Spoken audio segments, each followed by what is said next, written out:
Өзгөчө бир жагымдуу клиптен болсо биз кайрадан маек угайбыз. Анткени бүгүн дагы биздин өзгөчө бир мыкты инсанды студиябызга чакырганбыз десек болот. Өзгөчө таланттуу десек болот. Кыргыз элибиздин дагы бир сыймыктуу улуу десек болот. Өзгөчө үндүү краш мырза десек болот.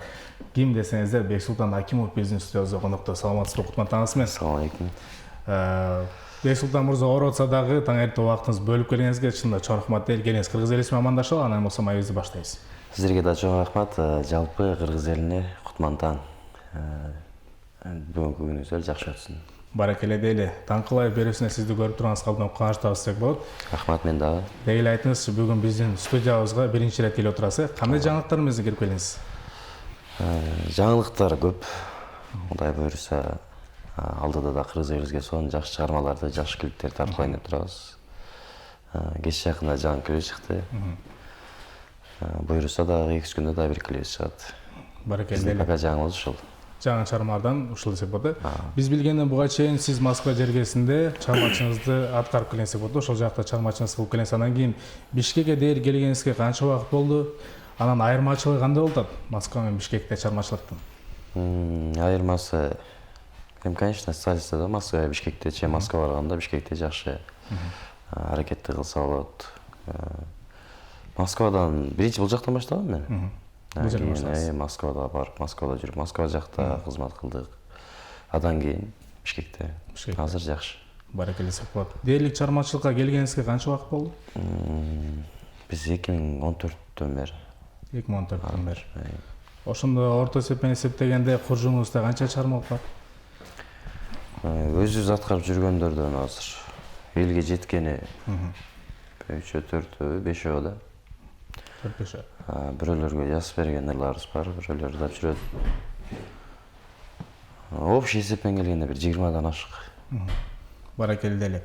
Бексултан мырза, азыркы тапта бизди жети тууган кыргыз элибиз баары карап турган чагы десек болот. Балким сиздин айылдаштар, саналаштар, группалаштар баары көрүп жатып, өзүңүз тууралуу маалымат мүмкүн болсо айта кетсеңиз. Бул мырза ким экен деп дагы кызыгып турган кыргыз элибизге дагы кененирээк маалымат айта кетиңиз.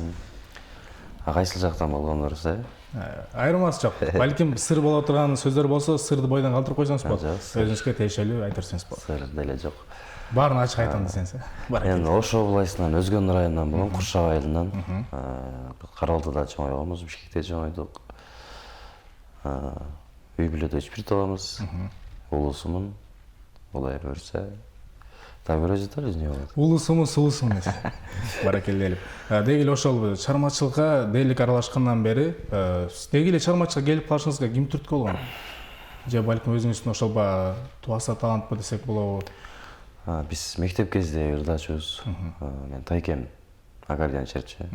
Ошонун артында жүрүп, кичинекей калпактуу кыздар алып, каяка барса ошол жака барып, кызыгып үйрөнгөнбүз.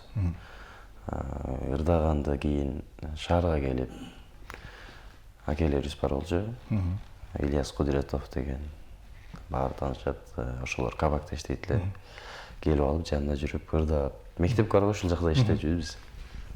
Ушинтип акырын үйрөнүп аткан кезибиз. Чыгармачылык жагынан окуган эмесмин. Билимди деле сабак алган эмеспиз, чыгармалык жактан. Өзүбүздүн Кудайдан келген талант го деп ойлойм. Баракеле деле. Биз билишибиз боюнча буга чейин ошол азыркы учурдагы хит болуп аткан чыгармаларды сиз биринчи аткаруучу болгонсуз. Ошо баягы чет элге жаңырып аткан чыгармалар десек болот, чет элдик чыгармалар десек болот, биздин боордоштордуку, боордоштордуку десек болот. Ошол чыгармаларды сиз биринчи жаратып, эмне себептен ошол чыгарбай койгонсуз? Сизден кийинки ырдаган инсандар азыркы тапта кыргыз элибизге ошол чыгарманы жакшы эле багып койду десек болот, буйруган эмес болуш керек. Балким өзүңүз аракет кылбай койдуңуз. Может, ал жагы бар. Буйруган эместир. Эч өкүнүч жок. Баарыбыздын рызкыбыз бар го, алар да болот. Эми бизге деле чыгып калар буйруса. Баракеле деле. Азыркы тапта кайсы чыгарманын үстүнө иштеп атасыз? Азыр чыгармалар көп. Өзүңүзгө даярдап атканыңыз? Өзүбүзгө даярдап аткан азыр Бакчыяр Токторов агабыздын Эми башка келинсиң деген чыгармасын жаңылап жазганбыз. Эртең аз күндө ошол чыгат. Андан ары өзгөчө карындаш деген чыгармаларды даярдап атабыз. Дээрлик ошо чыгармачылыкка аралашкандан бери өзүңүздүн авторлук чыгармаңыз канча? Авторлук чыгармалар. Канча чыгарма жараттыңыз? Өзүбүз ырдаганбы, жерде элекпи? Балким өзүңүз жазган, балким кыргыз элибизге тартууланып аткан. Ондой го. Ондой чыгармаңыз бар. Башка дагы чыгармачы инсандарга жазып бересизби? Ооба.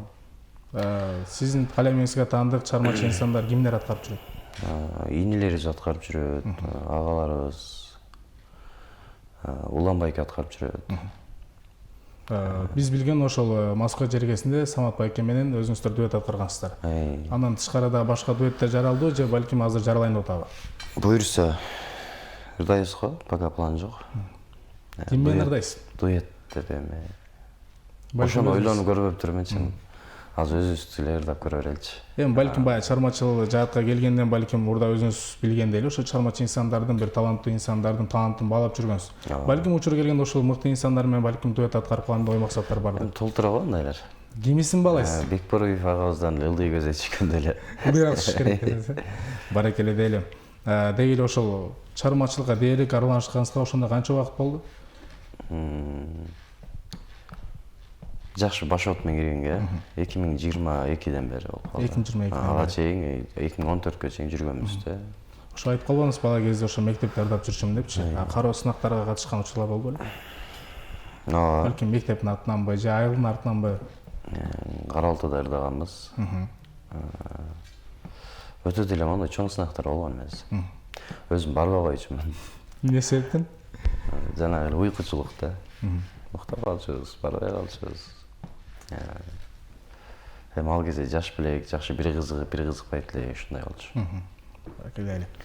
Деги эле азыркыча баягы чыгармачы инсандар бизге баягы оор кесиптердин катарын толуктойт чыгармачылыкта элечи. Мисалы үчүн баягы күн түн аракет кылып, тытынып, эмгектенен ушундай жакшы бир чыгармалар жаратайын деп кыргыз элибизге тартуулайсыз. Анан кийин ар кандай бир диван баатырлардан бир катуураак сөздөр болуп калганда көңүл сынып калган учурлар болобу?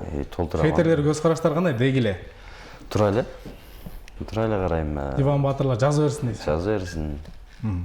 Ар кимдин ою маңыздуу биз үчүн. Может, алардын айткан сөзүндө жан бар. Может, катуу тийген сөз бар, бирок көңүлгө албайбыз. Бирок баардыгына баягы чыгармачыл адам болгондон кийин баардыгына даяр туруш керек го дейм. Ар кандай сөз чыгарып кетиш менен десек болот да. Деги эле ошол биринчи жолу сахнага чыккан күнүңүз эсиңиздеби? Кандай сезимдерге баландыңыз эле, бөлөндүңүз эле деги эле? Биринчи 7-классымда болуш керек. Мектептин дыгалары болот го, маданият үйү. Актовый залдарында бар. Ошолордо чыкканбыз. Ал кезде кандай сезимдерде эле болчу экен билчү эмес экен. Мен аябай шок болчумун мен. Кайка десе урду сокту кетчүмүн. Ошон үчүн билинбей калдыбы. Андан кийин чоң сахналарга аралашып жүргөндөн кийин уже по-любому көп элдин алдында сүрдүү болот, по-любому. Сүрүү болот, толкунданасың. Билбейм, пока анчалык деле мондай эме деле жарата элекпиз да. Кыла элексиз. Баракелде эле. Баягы сизден азыр сурагым келип атсам болот. Өзүңүзгө жаккан 3 сапат менен өзүңүзгө жакпаган 3 сапатты атай кетиңизчи. Мүмкүн болсо кыргыз элибиз дагы биле алат десе. Мен өзүмдүнбү? Ошончо эле койбойлу десең. Биринчи уйкусуруктан баштайбызбы? Аны өзүң билесиң да ошо. Биринчи сапатыбыз жакпаган сапаттарды айта берейин. Уйкучумун. Баягы кандай десем, ушул эле го дейм, уктап калуу эле болуп анан калган туруктум десеңиз, эми эле өзүңүзгө жаккан сапаттарды айтыңыз мүмкүн болсо. Өзүнүн сапаттары эми кандай? Мен өзүмө билинбейт негизи. Эл айтсын, жанында жүргөн жакындарым билет го дейм кандай сапаттарым кесип коечсуң да. Баягы чыгарма тандоодо негизи ким менен акылдашасыз? Өзүңүзгө жаккан чыгарма аткарасызбы? Өзүм эле карап көрүп, жүрөккө жагып атабы, ошол ырдаганга көзүм жетеби, ырдайм. Өзүңүзгө жакса, толккондо даярданып туруп. Кээде туруп өзүм жазып алган өзүмдүн авторский чыгармамды өзүм андай карап көрүп, ырдай албасам башка ошо ырдай турган адамга карап көрүп бересиң да.